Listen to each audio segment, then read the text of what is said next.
Ou podemos dizer assim, diretrizes que Paulo dá para a igreja de Tessalônica, no final do capítulo 5. Nós começamos na quinta passada a partir do versículo 12 até o versículo 15, e hoje a gente vai se deter apenas no versículo 16. É um versículo bem pequeno, então está aí ele na tela. Regozijai-vos sempre, 1 Tessalonicenses 5:16, embora tenha 5:18 ali, é só o 5:16. Então nessa noite a gente vai meditar apenas nesse trecho, só nesse versículo, de duas palavrinhas apenas.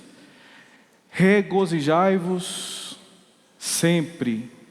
Duas palavrinhas que falam muito, que falam muito aos nossos corações. Regozijai-vos sempre. Então o tema proposto é esse mesmo, é a alegria constante, alegria incessante, alegria permanente. É uma alegria distintiva. Que alegria é essa? É possível ter essa alegria sempre? Então, eu sou grato pela oportunidade que o Senhor nos tem dado e tem me dado particularmente de poder meditar nessa palavra. O simples fato de estar aqui preparando o estudo, e enquanto estou fazendo isso, Deus também está falando muito comigo, e eu estava meditando exatamente nisso. Como é bom a gente meditar na palavra de Deus. E essa questão da alegria não é a primeira vez que Deus nos dá a oportunidade de falar aqui. Quem lembra que quando a gente estava meditando sobre Isaías, a gente falou também sobre a alegria, Isaías 65, Fala sobre a alegria também. Inclusive eu destaquei até um texto lá de Isaías para mostrar para vocês, para falar, porque eu fiz bem pouquinhos slides hoje. Mas essa questão de a gente meditar na alegria verdadeira, essa alegria incessante da qual a Bíblia fala, que o Senhor nos outorga, e só isso já é motivo de alegria. Porque quando você para meditar na palavra de Deus, independente de qual seja o seu objetivo no momento, fazer um estudo sistemático, ou mesmo para a sua própria reflexão pessoal, para o seu crescimento pessoal, quando você para refletir, para se debruçar diante do texto bíblico, como eu estava fazendo para preparar esse estudo, para se alimentar, e a gente vai percebendo o quanto isso é bom, o quanto isso é gostoso, o quanto isso proporciona à nossa alma alegria, o quanto isso nos traz alívio. Às vezes você está naquela correria, às vezes você está tão incomodado com tantas coisas, com tantos problemas, às vezes com tantas dificuldades, mas quando você para naquele momento do dia que é aquela sua hora tranquila, e você abre a palavra para meditar, então essas preocupações começam a se diluir, porque você está mergulhando no texto bíblico, está se aprofundando, está se predispondo a se inteirar dessa palavra, a apreender a palavra, a reter a palavra de Deus, a praticar, e a Bíblia nos convida a isso. Então eu queria só destacar a introdução, ressaltando esse aspecto, de como a palavra de Deus, ela produz alegria aos nossos corações. E essa alegria tem tudo a ver, está diretamente relacionada com essa alegria da qual Paulo está falando. Porque foi na proclamação desta palavra que aqueles crentes em Tessalônica puderam conhecer qual era a verdadeira alegria da qual Paulo está falando para eles, nesse momento, nessas circunstâncias em que ele fala, regozijai-vos sempre. Então eles foram conhecendo, e essa alegria foi atraindo cada vez mais pessoas ao redor daquela comunidade de crentes. A alegria do Espírito Santo, a alegria da salvação, essa alegria que Paulo proclamava, que independente das circunstâncias, permitia que seus corações estivessem jubilosos na esperança da vinda do Messias, na esperança da vinda do seu Salvador, na esperança do reencontro com Ele. Então essa alegria foi gerando esse fruto. Então a alegria, essa alegria incessante, essa alegria constante, essa alegria permanente, ela é gerada pela palavra de Deus. É a palavra de Deus que impulsiona, que instiga, que desenvolve essa alegria dentro de nós, que suscita a alegria. Então a gente pode, como pontapé inicial do estudo nessa noite, lembrar disso. E embora o texto esteja baseado em Tessalonicenses, nessa demonstração de Paulo, nesse conselho, ou nessa diretriz que Paulo dá à igreja de Tessalônica, regozijai-vos sempre. Como eu estou falando que a palavra que produz alegria, eu lembro, por exemplo, que gostaria de destacar nessa noite, o Salmo 1, bastante conhecido. Vamos abrir as nossas Bíblias, o Salmo 1, Salmo 1, porque ele já começa falando de alegria. porque uma expressão que a Bíblia denota para esta alegria verdadeira é essa primeira palavra do Salmo 1. Qual seja ela? Bem-aventurado. Bem-aventurado. O que é uma bem-aventurança? O que é ser bem-aventurado? É ser justamente isso, mais do que feliz. É gozar a plenitude da alegria que só o Senhor nos dá, que só o Espírito Santo nos concede. Que não é a alegria que se reconhece como a alegria humana, mas é uma alegria divina, é uma alegria celestial. Então, o que a palavra de Deus nos fala? No Salmo de número 1. Bem-aventurado o homem que não anda segundo o conselho dos ímpios, não se detém no caminho dos pecadores e não se assenta na roda dos escarnecedores. Esse homem é mais do que feliz, ele é alegre, ele é bem-aventurado. Então, ele evita tudo isso aqui, andar segundo o conselho dos ímpios, deter-se no caminho dos pecadores e assentar-se na roda dos escarnecedores. Antes, onde é que está a sua alegria? Onde é que está o seu prazer? Está na lei do Senhor. E na sua lei medita de dia e de noite. Então é a palavra que produz essa alegria. É a lei do Senhor. Será como árvore plantada junto a ribeiros de água, a qual dá o seu fruto na estação própria, e cujas folhas não caem, e tudo o que fizer prosperará. Os ímpios não são assim, mas são como a moinha que o vento espalha. Pelo que os ímpios não subsistirão no juízo, nem os pecadores na congregação dos justos. Pois o Senhor conhece o caminho dos justos, mas o caminho dos ímpios perecerá. Uma outra passagem de Salmo que se coaduna com esse texto que nós acabamos de ler é, por exemplo, Salmo 19, versículo 8. O que o salmista fala no Salmo 19, versículo 8? Ele diz o seguinte, que os preceitos do Senhor são retos e fazem o quê? Alegram o coração. Olha só, então é a palavra que gera alegria, né?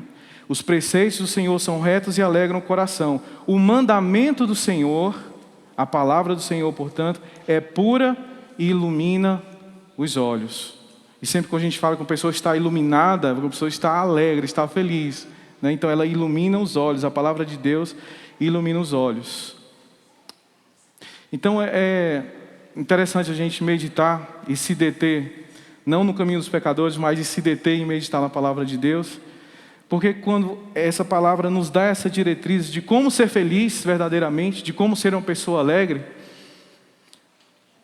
e a gente vai entender que o primeiro passo seria evitar determinadas alegrias, evitar aquilo que o mundo chama de alegria.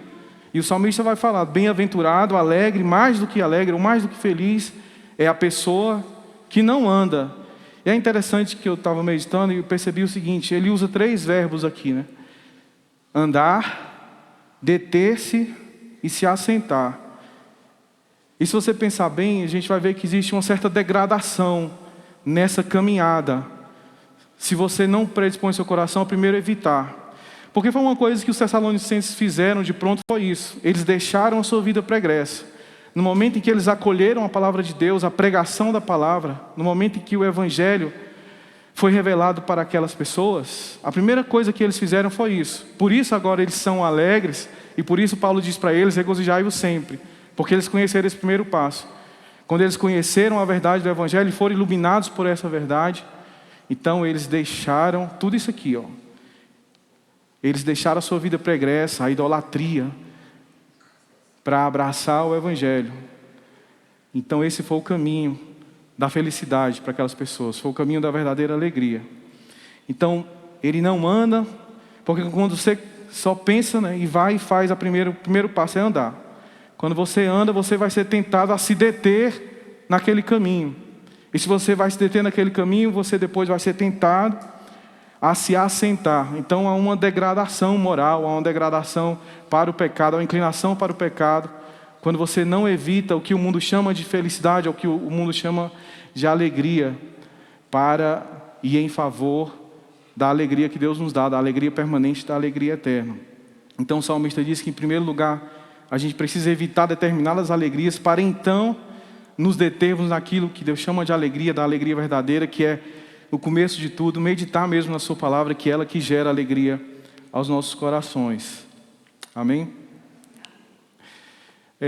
Eu vou depois, no final, retomar aqui só o final do Salmo primeiro, mas antes eu vou fazer um exercício com vocês. Como o tema é alegria, eu queria que vocês compartilhassem ou ofertassem uma palavra para a aula nessa noite, né? Que vocês pensassem e ofertassem uma palavra que seja sinônima de alegria. Qualquer palavra que, no seu entendimento, em qualquer contexto, pode substituir o termo alegria. Aí eu vou escrever aqui, tá bom? Então pensa aí numa palavra. Alegria é sinônimo de quê?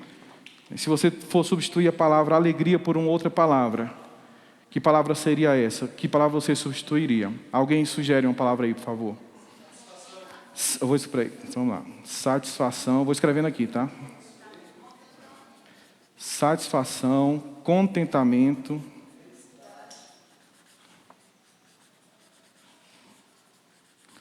felicidade. O que mais? Perdão? Desculpa. Regozijo, regozijai-vos, muito bem. Regozijo, vamos ver quantos sinônimos tem a palavra alegria. Satisfação, contentamento, felicidade, regozijo, o que mais? Júbilo. Gozo. Então, o que mais? Regozijo, júbilo, felicidade, contentamento, satisfação, gozo. Perdão? Perseverança está relacionada à alegria, perseverança, tá? Mas mais sinônimo, pensa mais de sinônimo mesmo, perseverança. Perdão? Gratidão, o que mais? Prazer, perfeito. Prazer. Outro sinônimo da palavra alegria. Contentamento já foi falado, o que mais? Outra. Mais uma, só para a gente fechar a lista. Satisfação, contentamento, felicidade, regozijo, júbilo, gozo, perseverança, gratidão e prazer. Uma outra sugestão? Alegria é?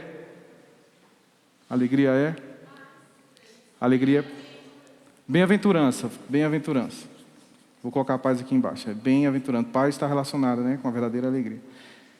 Bem-aventurança e paz.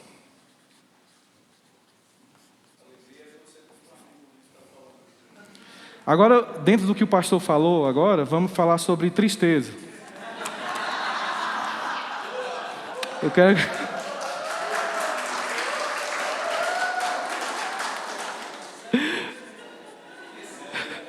Então vamos lá. Agora, sinônimos de tristeza. Uma vez que é oposto à alegria, né? O oposto à alegria. Vamos lá. Sinônimos tristeza em outra palavra. Sinônimos de tristeza. O que seria o sinônimo de tristeza? Melancolia. Perdão? Aborrecimento. Vou colocar aborrecimento, tá? Só para a gente deixar tudo igualzinho. Aborrecimento. Tristeza, melancolia, aborrecimento. O que mais? Perdão? Desculpa. Fracasso. O que mais? Desesperança. Dor. Angústia. Ingratidão. Ingratidão. Depois de ingratidão, quem falou? Desânimo. Vazio. Está fluindo mais, hein? Está tendo mais tristeza aí do que alegria. Vazio. Tormento. Tormento, né? Nossa. Agora pronto, aqui não vai caber mais. Tudo bem. Tá aqui, ó. Então tem as duas listas aqui. A proposta é a seguinte. Vou deixar aqui por enquanto, eu já vou voltar aqui, vocês vão entender por quê, né? O porquê da proposta. Deixa eu só ver se... antes de passar para vocês, eu tinha já feito as duas listas, né? Deixa eu só ver se está coerente aqui com o que eu escrevi. Alegria, felicidade, prazer, deleite, satisfação, bem-aventurança, contentamento, gozo, plenitude. Escrevi contentamento 2 vezes. Júbilo, regozijo, ventura, fortuna. Muita coisa que eu escrevi, tá? e tristeza, desventura, desânimo, abatimento, angústia, amargura, sofrimento, inquietação, dissabor, pesar, luto, desolação, desalento e dor. Também muita coisa que vocês escreveram, sugeriram, né? Então a gente está falando de alegria verdadeira. Como é que a alegria, isso tudo aqui, essa relação que vocês falaram, pode se compatibilizar com isso tudo? E dentro desse contexto do que nós estamos falando, da alegria verdadeira, aos olhos humanos isso aqui não se compatibiliza. Então ou a pessoa é assim, ou a pessoa é assim. Ou ela está assim, ou ela está assim. Não dá para compatibilizar. E o que a palavra nos desafia, e o que ela nos sugere, e o que a palavra de Deus nos fala, quando Paulo sugere, ou quando Paulo dá essa diretriz para os Tessalonicenses de ser alegre sempre, ele não está descartando isso, né? Muito pelo contrário, porque nessa carta ele está o tempo todo admoestando a respeito das provações, das privações, dos contingenciamentos que aqueles crentes estão vivendo naquele momento. Então ele não diz que isso aqui vai cessar em nenhum momento para que eles tenham isso, né? Mas na nossa mente, muitas vezes, com o olhar humano, a gente vai achar que isso aqui não dá, não vai entrar em choque.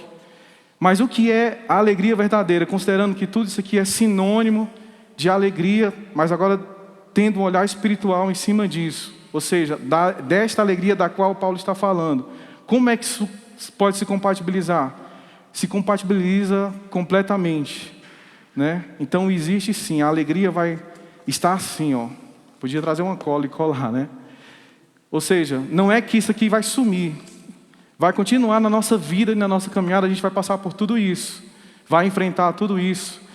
Agora a gente consegue entender pelos olhos da fé, e uma vez que a gente alcança essa mensagem que gera alegria em nossos corações, e a gente começa a compreender essa palavra e viver essa palavra, ela gera essa alegria intransponível, essa alegria superna, né? Essa alegria distintiva, essa alegria diferenciada, essa alegria verdadeira, é gerada por essa palavra de tal forma que ela ultrapassa tudo isso. Que você pode sim ter esses momentos, mas isso aqui tudo vai superar, essa alegria vai superar tudo isso, porque você tem um olhar espiritual. Em outras palavras, a gente entende quando, por exemplo, nós lemos quando Jesus Cristo fala para os seus discípulos: bem-aventurado, que é mais do que feliz, sois vós, quando mentindo vos injuriarem, perseguindo, disserem todo mal contra vós. Bem-aventurados sim, regozijai-vos e alegrai-vos, porque é grande o vosso galardão nos céus, porque assim perseguiram os profetas que foram antes de vós. Então aí eu entendo que mesmo passando por tudo isso, essa alegria vai estar mais presente, mais vibrante, que vai se destacar. Não que vamos deixar de passar por tudo isso, mas o que se destaca é a alegria verdadeira. Então, pensando nisso, basicamente o slide vai ser só esse para a gente pensar nessas três questões e conduzir a nossa aula pensando nessas três questões. Em primeiro lugar, por que nós devemos ser alegres? Em segundo, sempre é possível? O que Paulo quer dizer quando ele usa essa expressão ser alegre sempre, regozijai-vos sempre? E em terceiro, que verdades são capazes de tornar a alegria permanente? Né? Então, nós podemos começar, por exemplo, o que nós vamos dizer à vista destas coisas? O que diremos nós, parafraseando Paulo, né? À vista destas coisas? O que Paulo fala, né? Se Deus é por nós, quem será contra nós? Então ele já dá um direcionamento a respeito desta alegria. Muito bem, então por que nós devemos ser alegres? Esse versículo de 1 Tessalonicenses 5,16, ele é correspondente, paralelo à mesma expressão que Paulo usa em Filipenses 4,4, quando ele diz: alegrai-vos sempre no Senhor. Sempre, mais uma vez, ele diz, para os filipenses agora: alegrai-vos sempre no Senhor. Outra vez vos digo, alegrai-vos. E Paulo não está dizendo isso, não está escrevendo isso no conforto de um hotel, quando ele está preso em Roma, está sofrendo as agruras do cárcere, e ele escreve a carta da alegria, que é Filipenses, é considerada a carta da alegria. E em diversas ocasiões, nesta carta, ele escreve essa expressão, alegrai-vos. Ele está preso, mas ele fala para que eles sejam alegres. É nisso que consiste a verdadeira alegria, né? Ela nos permite essa evolução, essa caminhada, esse aprendizado. Muito bem, então por que nós devemos ser alegres? Porque é um mandamento, né? Então, sintetizando, a gente pode dizer isso, porque Deus nos manda ser alegre. Em primeiro lugar, é uma questão de obediência. Nós devemos ser alegres porque a palavra nos ordena que nós devemos ser alegres. Alegrai-vos, é uma ordem que Paulo está dando para a igreja. Regozijai-vos sempre, então é uma determinação, é um imperativo. Alegrai-vos sempre. Não é uma sugestão, não é uma proposição, não é uma ideia, né? É algo que está definido, que está determinado. Alegrai-vos. Se é algo que está determinado, então o coração que serve a Cristo, que pertence ao Senhor, ele não pode ser triste. Ele não pode ser triste. Pode estar. Pode ser um momento, uma situação difícil que você está enfrentando, uma perda, o luto, o momento de dor. Porque ninguém é robô, ninguém é um autômato e Deus conhece o nosso coração, sabe de toda a nossa fragilidade. Completamente normal que haja esses momentos de desventuras, de aflição. No entanto, o coração que serve a Cristo não pode ser triste, pode estar triste. É circunstancial. A tristeza é circunstancial, a alegria não. Entenderam?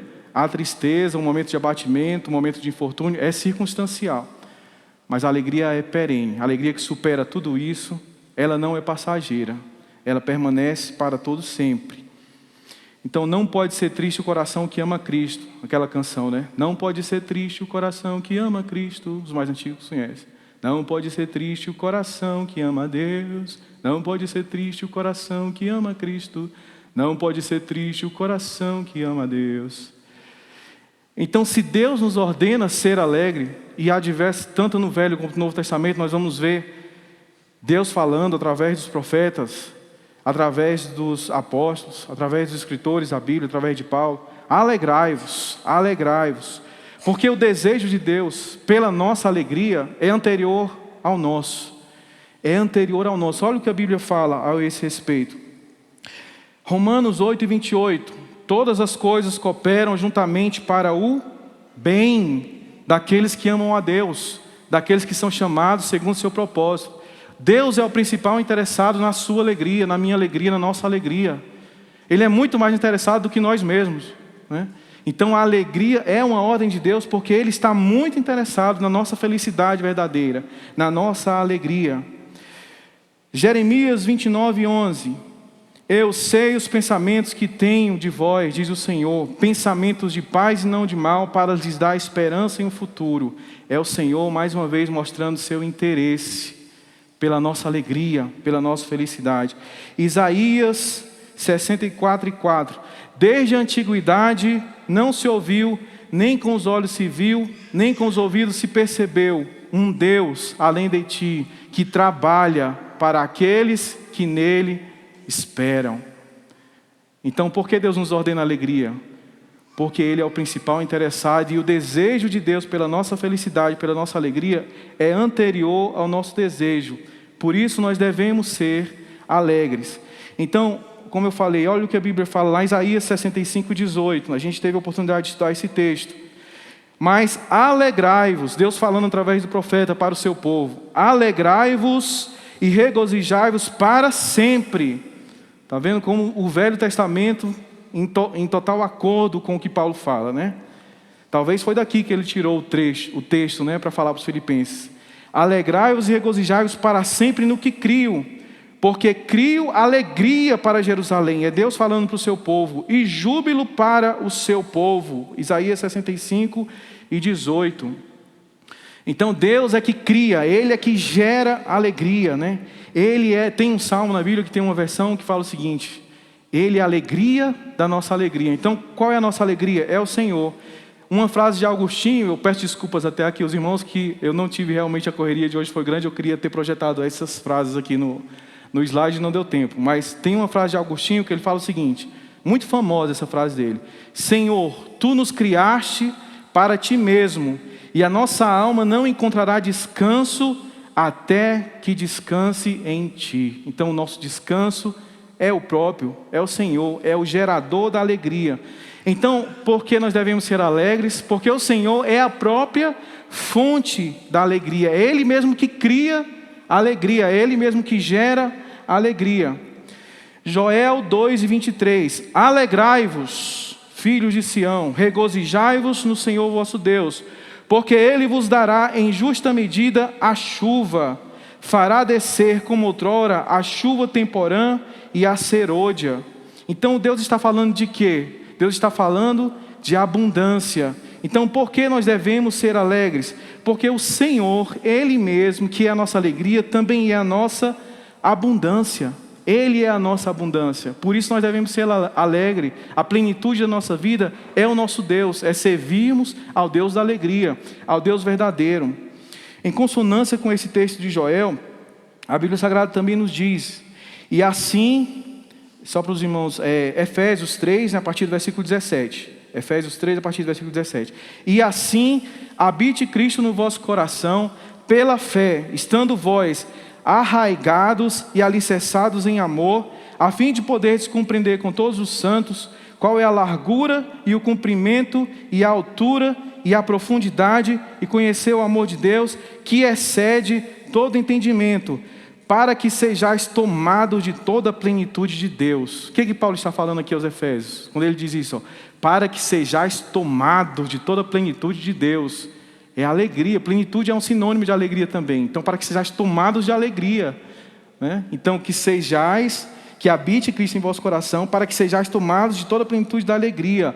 Ora, aquele que é poderoso para fazer infinitamente mais, olha ele falando de novo da abundância, o Senhor é a nossa abundância, infinitamente mais do que tudo quanto pedimos ou pensamos, conforme o poder que opera em nós. A Ele seja a glória na igreja em Cristo por todas as gerações, para todo sempre. Amém. Salmo 33, verso 1, mais uma vez a Bíblia nos diz: regozijai-vos no Senhor, justos, aos retos convém o louvor. Então por que nós devemos ser alegres? Porque o Senhor é o motivo da nossa alegria. Romanos 12:12. Alegrai-vos na esperança, sede pacientes na tribulação, perseverai na oração. Então por que nós devemos ser alegres? Porque o Senhor é a fonte do nosso ânimo. Alegrai-vos na esperança, sede pacientes na tribulação, perseverai na oração. Por que nós devemos ser alegres? 2 Coríntios 13:11. Quanto ao mais, irmãos, regozijai-vos, diz Paulo, regozijai-vos, sede perfeitos, sede consolados, sede de um mesmo parecer, vivei em paz, e o Deus de amor e de paz será convosco. Por que nós devemos ser alegres? Porque o Senhor é a fonte do nosso consolo e da nossa paz. Então alguém sugeriu e escrevemos paz como sinônimo de alegria. O pastor André falou uma coisa muito interessante. Para a gente compreender justamente essa abordagem da alegria, é só nós pensarmos exatamente isso. Que, como ele falou, a alegria, ela não vem de nós mesmos, né? Porque assim, quando você fala, eu estou alegre, quando recebe uma boa notícia, né? Você vai receber um aumento de salário, vai ganhar 50% mais do que você fica alegre, você está alegre, é um estado de espírito, né? Mas acima disso, né, tem algo que nunca vai corromper a felicidade verdadeira, que é interna, que é interior, que faz parte, porque não é de nós mesmos. Isso não vem de nós, porque a paz que excede todo entendimento é a alegria inexcedível, é a paz inexcedível, é a esperança inexcedível. Por que é inexcedível tudo isso? Porque é fruto do Espírito. É algo que Deus coloca em nossa vida, quando o Espírito Santo passa a viver em nós. Isso vem dele, não vem de nós mesmos, né? Vem do Espírito Santo. Então é um milagre, na verdade. Essa alegria é um milagre, ela não é humana. Então nós jamais a poderemos compreender, né? Por que os apóstolos, por que Pedro fala, alegrai-vos, né? Ainda que por breve tempo sejais contristados por várias tribulações. A gente não entende isso. É um contraste. Você vê, por exemplo, os apóstolos lá em Atos, né? Eu acho que até não tem esse texto aqui, Atos 5:41. Está escrito assim, ó, eles foram açoitados, né? Aí, depois de serem açoitados, né, os apóstolos, o que Atos está falando deles? Qual é o registro que Lucas dá desse episódio, né, que os apóstolos suportam lá, depois de serem açoitados?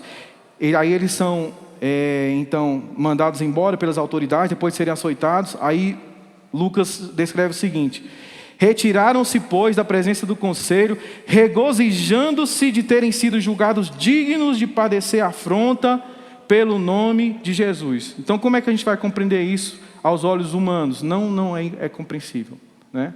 Não é compreensível. É obra, é fruto do Espírito Santo. E isso aí já nos dá um argumento para a gente falar sobre a segunda pergunta, né? Sempre, é isso que Paulo quer dizer com sempre. Nada disso vai abalar, a alegria vai permanecer. Isso não vai corromper, isso não vai dilapidar, não vai ameaçar a alegria que nós gozamos da salvação em Cristo, de pertencermos a Ele. Ela é totalmente compatível com tudo isso que vocês falaram na lista da tristeza, com perdas, com ressentimento, com amargura, com dor. É totalmente compatível, porque agora nós temos, como João vai dizer, porque agora nós temos a mente de Cristo.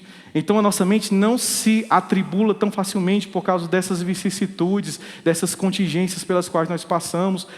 Ela não se incomoda, não se aborrece, alguém que escreveu aborrecimento, né, tão facilmente com tudo isso, porque você sabe que isso é leve e momentânea tribulação, quando Paulo diz, né? Porque a nossa leve e momentânea tribulação produz para nós eterno peso de glória acima de toda comparação, a alegria incomparável. Por isso Paulo fala isso. É isso tudo que a gente passa, ou que nós estamos sujeitos a passar, seja a dor mais cruel que nós enfrentemos aqui, a perseguição mais cruel, a perda mais cruel, o luto, leve e momentânea tribulação. É assim que Paulo chama. Então, a nossa mente não se deixa bater, porque essa mente ela está permanentemente, né? Por isso a alegria constante, ela está permanentemente afetada à eternidade, permanentemente ligada à eternidade. É o que eu falei no começo da aula. Então, quando você começa a ler a palavra de Deus, você se sente mais perto dele de um modo que você se sente menos terreno. É essa alegria que faz isso, é gozar essa alegria, é viver essa alegria. Você parece que está mais perto do céu, você é mais espiritual, você é mais celestial e menos terreno, você é mais do céu e menos da terra, porque você está gozando algo que é do céu, algo que é do Espírito Santo. Essa alegria vem de Deus, vem do céu. E nós compreendemos isso, por exemplo, quando Paulo fala isso, 1 Coríntios 10, 31. Quer comais, quer bebais ou façais qualquer outra coisa, fazei tudo para a glória de Deus. Então, você vive a sua vida baseada na eternidade. A sua mente está voltada, ela está permanentemente afetada pela eternidade, né? Então, por isso Paulo fala isso. Quando ele fala lá em Filipenses, quanto ao mais, irmãos, tudo que é perfeito, tudo que é justo, tudo que é agradável, tudo que é de boa fama, se há algum louvor, nisto pensar. Então a nossa mente pensa nisso tudo, que ela está voltada, está afetada com a eternidade. Então nós gozamos isso, é uma mente calma e composta, e ela não se perturba facilmente com as adversidades dessa vida, né? Com as adversidades desse mundo. E por que isso, né? Para que nós não fiquemos abatidos pela tristeza, pela ansiedade, pelo medo. Por isso a Bíblia nos convida a nós repousarmos, a descansarmos sempre na providência de Deus, né? Ele é a fonte da nossa alegria. Então essa alegria, ela reina em nossas vidas. A partir do momento em que nós pertencemos a Ele, ela reina, ela que dita, né, as nossas atitudes. É a alegria, é a esperança no reino de Deus. Então Ele não pode ser banido de nós. Então, quando a gente peca, né, aí ao contrário, você se sente um pouco mais terreno, não que você deixou, né, de pertencer ao povo de Deus. Mas quando você peca, é Davi, é a aflição de Davi quando pecou, né? O que ele fala na oração do Salmo 51, Davi, quando ele peca? Senhor, aflito, não retires de mim o teu Espírito Santo e torna a dar-me a alegria da tua salvação, né? Torna a dar-me a alegria da tua salvação. Então, entende, né, diante do que o Sérgio falou, não pode ser quebrada, é uma linha que não pode ser quebrada, né? É a alegria espiritual, como ele disse. Então, foi até interessante citar Salmos, porque quando a gente pensa em Salmos, é um livro de cânticos. Então a gente pensa em um livro de louvor, é um livro de júbilo e de alegria. Mas existe, por exemplo, eu acho que eu até anotei aqui, no Salmo, o Salmo do Exílio, né, que é o Salmo 137, que é uma canção de verdadeiro lamento, de verdadeira tristeza, né? Então você tem a carta da alegria lá no Novo Testamento, que é Filipenses, mas aqui no Velho Testamento a gente tem um livro de lamentações. Por exemplo, nós temos o livro de lamentações, escrito por Jeremias. E aí é interessante ver, olha o lamento de Jeremias, ele está orando ali, está se quebrantando diante de Deus, E olha como é que ele se lamenta, ó, rapidinho, Jeremias, Lamentações 3. Olha o lamento de Jeremias. Lamentações, capítulo 3. Olha o que ele fala. Eu sou o homem que viu a aflição pela vara do seu furor. Ele me levou e me fez andar nas trevas e não na luz. Deveras ele envolveu a sua mão contra mim o dia todo. Fez envelhecer a minha carne, Ele está falando de Deus, tá? Ele está falando de Deus, Jeremias está falando de Deus. Fez envelhecer a minha carne e a minha pele, quebrou os meus ossos. Levantou trincheiras contra mim e me cercou de amargura e trabalho. Fez-me habitar em lugares tenebrosos, como os que estavam mortos há muito. Cercou-me com um muro e não posso sair. Agravou os meus grilhões. Ainda quando clamo e grito, ele exclui a minha oração. Fechou os meus caminhos com pedras lavradas, fez tortuosas as minhas veredas. Como urso de emboscada, como leão em esconderijos, ele desviou os meus caminhos, fez-me em pedaços e me deixou desolado. Ó, aqui, tudo que vocês escreveram na tristeza está aqui. Ó. Entesou o meu arco e me pôs como alvo a flecha. Fez entrar no meu coração as flechas da sua aljava. Fui feito um objeto de escárnio para todo o meu povo, e a sua canção o dia todo. Fartou-me de amarguras e saciou-me de absinto. Quebrou com pedrinhas de areia os meus dentes, cobriu-me de cinza. Fui privado de paz, esqueci-me do que seja a prosperidade. Eu disse, pereceu minha força, como também a minha esperança no Senhor. Lembra-te da minha aflição, do meu pranto, do absinto da amargura. Minha alma certamente se lembra e se abate dentro de mim. Aí quando você lê até o versículo 20, você fica em depressão, né? Aí como é que você pode compatibilizar a verdadeira alegria se o próprio profeta está passando tudo isso, está se sentindo dessa forma? Então quando eu falo em salmo, isso aqui é um salmo também, né? É o salmo lá do Jeremias, que ele escreveu no livro de Lamentações. Como é que eu posso compatibilizar isso com a verdadeira alegria? Porque depois disso tudo, desses 20 versículos, depois que você passa os 20 versículos aqui, aí ele começa assim, ó. Porém, quero trazer à memória aquilo que me dá esperança, né? Então é aí que se compatibiliza a alegria verdadeira.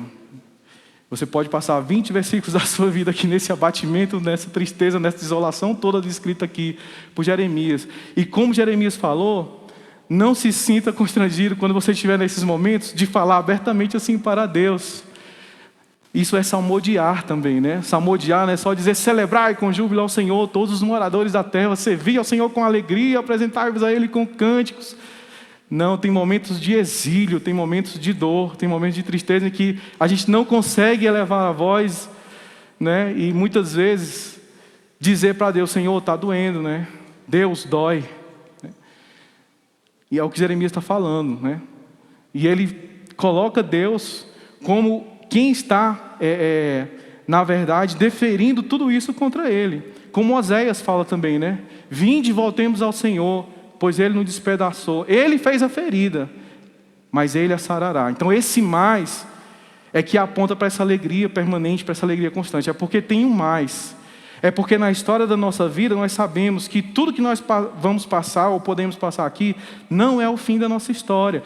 Por isso no Salmo 1, voltando, o salmista diz, não são assim os ímpios. São como uma moinha que o vento espalha, porque eles não têm essa alegria, eles não têm essa esperança. Né? Eles não conhecem essa esperança, essa alegria verdadeira. Mas aqueles que são os justos, que o Salmo escreve como justos, qual é a característica deles? São plantados como árvores junto a ribeiros. Isso nos remete ao quê? Permanente, permanece. É o Senhor que planta. Se Ele planta, Ele que se responsabiliza, né? Então tem esse mais que aponta para essa esperança, para essa alegria, esse mais.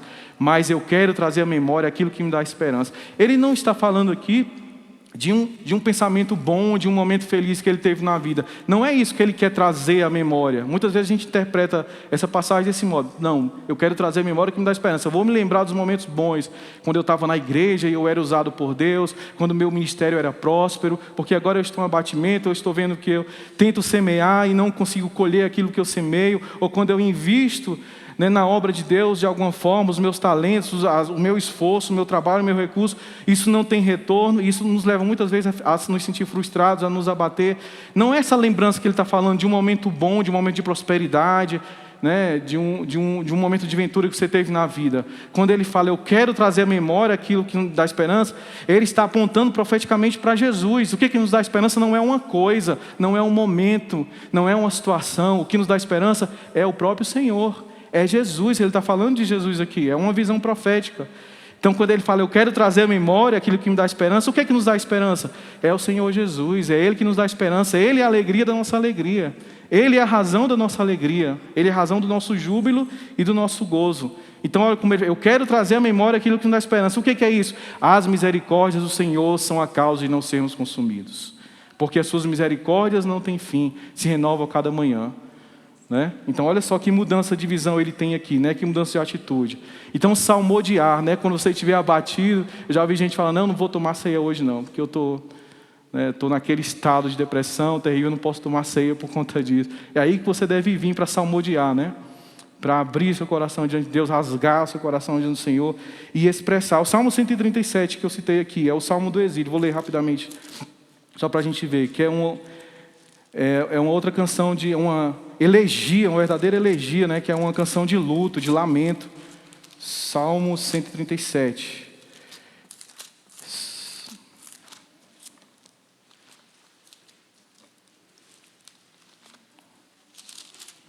Então, o que nos fala a palavra do Senhor? Junto aos rios da Babilônia nos assentamos e choramos. Quem está cantando esse salmo? Quem está salmodiando aqui? Os cativos, né? Os cativos da Babilônia, são levados para a Babilônia. Nos salgueiros que há no meio dela, penduramos as nossas harpas. Não quero mais cantar. Pois aquele que nos levaram cânticos, nos pediam canções. E os que atormentavam, que nos alegrássemos, dizendo, cantai-nos um dos cânticos de Sião. Mas como entoaremos o cântico do Senhor em terra estranha? Se eu me esquecer de ti, ó Jerusalém, esqueça-se a minha destra da sua destra, da sua destreza. Apague-se-me a língua ao paladar, se não me lembrar de ti, se não preferir Jerusalém a minha maior alegria. Aí olha só a continuação, o que ele fala? Lembra-te, Senhor, do que fizeram os filhos de Edom no dia da queda de Jerusalém. Diziam, arrasai até os seus alicerces. Ó filha da Babilônia, condenada à destruição, feliz aquele que te retribuir pelo que nos fizeste, feliz aquele que pegar os teus filhos e der com ele nas pedras. Caramba, olha só, quando você lê o negócio dele, que violência, cara, que violência é essa, né? E isso é um salmo, ele está salmodiando. Em nenhum momento o salmista está sendo aqui censurado porque ele escreveu isso, né? Não que você vá lá desejar que Deus faça alguma coisa desse tipo, né? Pega o filho e lá e daquele chefe ali que está me perseguindo alguma coisa. Não que a gente vá fazer isso, mas é só para a gente entender dentro do contexto que essa pessoa está tão aflita que ela está diante de Deus ao seu modo, expressando uma maneira como ele vê a angústia pelo que ela está passando, dentro da sua visão terrena. Ao mesmo tempo que tem o Salmo 137, que é esse salmo de angústia, que é esse salmo de lamento, que é a canção do exílio, né? De todas essas interrogações, essas indagações que é natural que nós tenhamos ao longo da nossa vida. O Salmo 126 é justamente o contrário disso. O Salmo 137 é o salmo dos que vão cativos para a Babilônia, desesperados, porque perderam a sua terra, aquilo em que eles se fiavam, a sua salvação, a sua garantia estava lá, o templo foi destruído, né? Eles não têm mais a garantia da sua terra, então eles vão ali, não, vamos pendurar nossas harpas, não temos mais motivo para cantar, não temos mais motivo para nos alegrar. Isso fala aos nossos corações, porque muitas vezes a gente quer desistir na caminhada por conta dessas tribulações, por conta desses abatimentos, porque a gente vive a canção do exílio, a gente se sente que está no exílio, porque de alguma forma a gente está no exílio mesmo, esse mundo não nos pertence, a nossa pátria não é aqui, né? Paulo fala disso lá em Filipenses, a nossa pátria está no céu, de onde nós esperamos o nosso Salvador. Então, enquanto estamos nesse mundo, é a situação do exílio mesmo.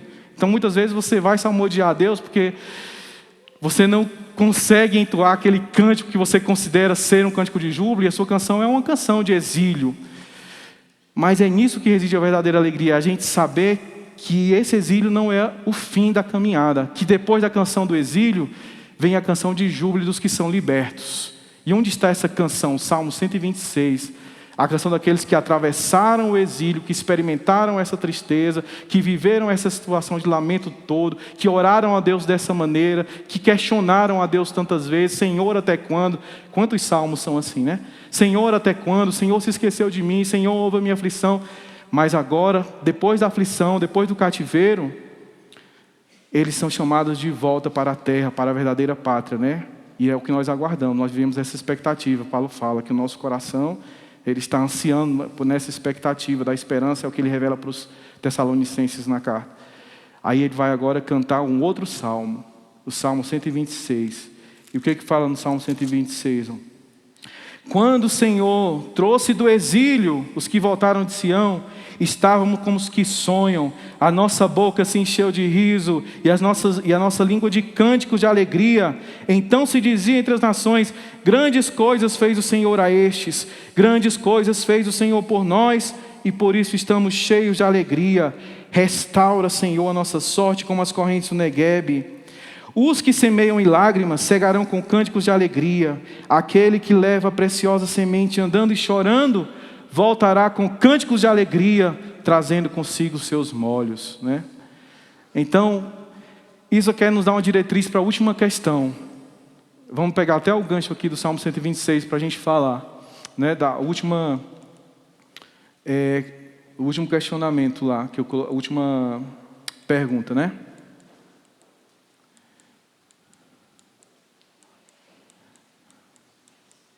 Que verdades são capazes de tornar a alegria permanente? Que verdades são capazes de tornar essa alegria permanente? Uma delas é essa, é que nós sabemos que temos uma recompensa. É a certeza dessa recompensa. Então a gente não vive frustrado, a gente passa por momentos de frustração, claro, mas a frustração não é uma constante na nossa vida, né? Não é uma constante.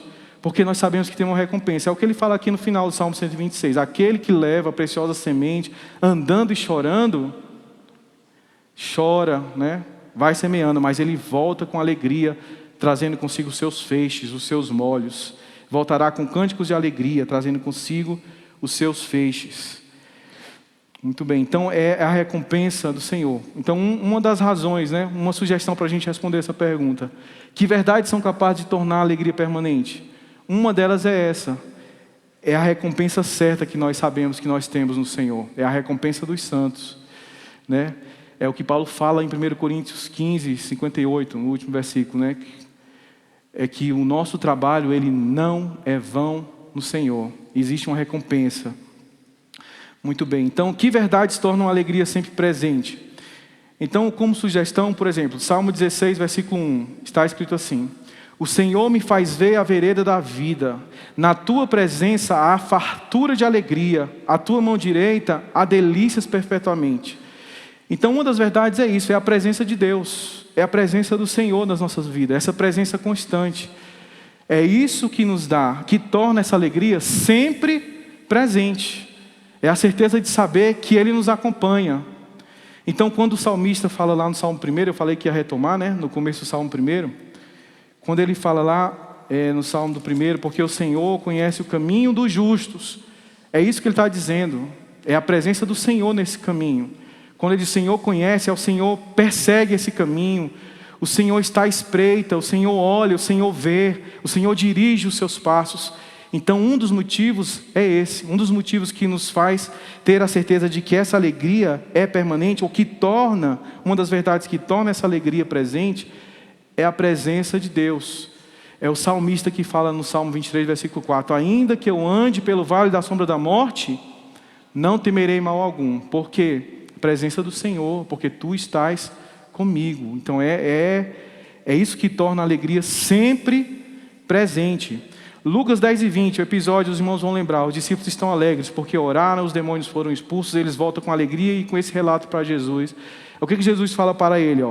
Alegrai-vos, ou alegrem-se antes, porque não porque os espíritos se submetem a vocês, mas porque os vossos nomes estão escritos nos céus. Então, que verdade torna a alegria sempre permanente, sempre presente? É a certeza que nós temos um tesouro lá, né? É um tesouro guardado para nós no céu. Os nossos nomes estão escritos lá no livro da vida, onde Jesus Cristo fala: ajuntai tesouros no céu, onde o ladrão não arrouba nem rouba, onde a traça e a ferrugem não corroem, ajuntai tesouros no céu. Então, essa alegria que a gente tem agora, permanente, e que nós podemos gozar nesse momento, ela aponta sempre para a eternidade. Porque ali sim, não vai ter por trás disso tudo, por trás de tudo isso, não vai ter mais nada disso, vai ser só isso aqui, né? Aí vai ser só essa relação. Essa daqui pode descartar, agora sim eu posso descartar. Então, John Piper, né? É um pastor batista. Ele escreveu o seguinte, o pessoal conhece os livros dele. Ele diz o seguinte: o problema do homem não é a busca da felicidade, não é a busca do prazer, não é o hedonismo, mas é contentar-se com uma felicidade pequena demais, terrena demais, limitada demais, quando Deus nos criou e nos salvou para a maior de todas as felicidades, a felicidade de amá-lo, de fluí-lo e de glorificá-lo, né? Então o problema não é a busca da felicidade, é você colocar o seu coração nos tesouros terrenos, sabendo que Deus preparou uma recompensa muito maior na eternidade. Muito bem. Então, que verdades tornam a alegria sempre presente? É saber que essa alegria não é circunstancial, né? Como o pastor André falou, como o irmão Sérgio falou, não está atrelada ao que a gente pode viver aqui, né? Essa alegria é só um estado de espírito, essa que é atrelada à terra, né? Aos valores terrenos. Então, veja só, um texto muito conhecido também, Abacuque 3,17. Porque, ainda que a figueira não floresça, e ainda que não haja fruto na vide, ainda que decepcione o produto da oliveira, e os campos não produzam mantimento, e ainda que as ovelhas da malhada sejam arrebatadas, e nos currais não haja gado, todavia eu me alegrarei no Senhor, e exultarei no Deus da minha salvação. Então, que verdades tornam a alegria sempre presente? É isso aqui que Abacuque está falando. É saber que essa alegria não é circunstancial. F.B. Meyer, ele escreveu o seguinte: se todas as dádivas falharem, ainda nós possuímos o doador. O divino Salvador e amigo é mais evidente quando os campos e as fazendas estão vazios. Muito bem. Então, para finalizar, eu vou voltar de novo aqui para o Salmo. O Salmo 1, né? A partir do trecho em que o salmista fala que o justo será como uma árvore plantada. Então, primeiro ele fala do que a gente tem que evitar, voltando para a gente concluir, né? Então, bem-aventurado, mais do que feliz e alegre é o homem, é a pessoa, né? Que não anda segundo o conselho dos ímpios, não se detém no caminho dos pecadores, não se assenta na roda dos escarnecedores, tem o seu prazer na lei do Senhor, na sua lei medita de dia e de noite, pois será como árvore plantada. Esse texto falou muito, uma vez, em uma ocasião ao meu coração. Eu tive uma visão bem diferente, já tinha lido várias vezes. Eu decorei isso aqui, eu falava quando eu era criança na igreja, eu recitava. Salmo 1 foi um dos primeiros salmos que eu decorei. Aí eu vivi uma experiência interessante que eu estava trabalhando num emprego que eu me sentia oprimido. Sabe aquele tipo de trabalho que você sai de casa assim, poxa, eu vou ter que trabalhar hoje. Eu saía numa hora assim, 11 horas, para voltar quase meia-noite em casa, porque era em regime de escala, né? Então, e a maior parte da minha escala era esse turno da tarde, que era tarde e a noite toda. Mas era considerado que era só um turno da tarde, você não recebia mais por isso. E eu ia assim com um verdadeiro pesar para o trabalho. E eu ficava assim, numa luta, e Deus me tira daqui, eu não quero, eu não gosto, né, da chefia, de tudo, não tinha prazer, eu ia amargurado. Então eu vivia às vezes amargurado, eu orando para Deus me tirasse de lá. Aí uma vez eu estava lendo o Salmo 1 e me deparei com esse texto. Será como árvore plantada junto ao ribeiro. E Deus falou no meu coração assim, que foi Deus que me plantou, né? Por que eu estava reclamando, por que eu estava murmurando? Se eu tinha que ser como árvore plantada junto aos ribeiros. Então eu comecei a agir diferente a partir daquele momento. E foi a palavra de Deus que gerou isso no meu coração. E eu posso testemunhar que ela gerou essa alegria dentro de mim. E que eu passei a ter uma visão diferente. Então eu comecei a ver, numa outra perspectiva, o meu trabalho. De como eu poderia contribuir para tornar aquele ambiente melhor. Porque assim como eu, todo mundo só ficava reclamando de tudo lá no trabalho. E eu só fazia me juntar àquele coro, àquela roda dos escarnecedores. Então, como eu estava sendo infeliz naquele momento, até que veio a compreensão do céu, que nem Asaf, né? Está reclamando lá porque está vendo o ímpio prosperar, no Salmo 73. Aí ele diz, até que entrei no santuário do Senhor. Está aqui, foi quando eu entrei no santuário de Deus, foi quando eu li o Salmo 1. Eu entrei no santuário de Deus e percebi o fim das coisas, como estavam sendo, como era. Eu não pode ser assim, Senhor, porque eu pertenço à eternidade. E a eternidade está gravada no meu coração, então a minha atitude tem que ser a atitude de alguém que é eterno, de quem foi guardado por Deus, de quem tem a recompensa dos céus. E a minha atitude passou a ser diferente. E eu percebi uma mudança de ambiente a partir de mim naquele momento. Ao invés de ficar reclamando, eu comecei ali a salmodiar, não apresentando meus queixumes, né? Mas agora ali, observando como aquele ambiente poderia ser mudado, como eu poderia falar e testemunhar da salvação preciosa do Senhor, né? Então foi a partir disso. Eu só queria voltar para contar esse testemunho aqui. Então é o Senhor que nos planta. Na sua família, onde você está, você pode estar amargurado e dizer, Deus, né, por que eu nasci nesse lar? Ou então um trabalho que você tem, muitas vezes você é ingrato, né, depois a gente vai falar sobre gratidão mais na frente também. Às vezes você é tão ingrato, fica reclamando, murmurando a Deus por causa da sua família, por causa do seu trabalho, por causa da condição que você está vivendo no momento, por causa da luta, né, porque essa alegria nos ensina que nós não devemos nem reclamar, mas a gente tem que ser alegre até pela luta, até pela prova que nós estamos passando. Nós devemos manifestar nossa alegria, agradecer a Deus pela oportunidade de estar passando pela luta, como os discípulos foram açoitados e se regozijaram por serem considerados dignos de sofrerem por amor a Cristo. Essa deve ser a nossa perspectiva. Então, onde você está agora, independente do momento, da caverna, do vale, ou da montanha, ou das trevas, ou da avalanche que você está enfrentando, como você queira chamar a tempestade, você tem que saber que é esse lugar onde você está. Você foi plantado por Ele, né? Você foi plantado. É plantação do Senhor, Isaías 61, né? Plantação do Senhor. E ele fala aqui, plantação para a sua glória. E ele fala de alegria, né? Nesse texto também. Ele fala de alegria. Então é o Senhor que nos planta, né? É o Senhor que nos planta. Muito bem. Amém, queridos. Vamos agradecer ao Senhor, então.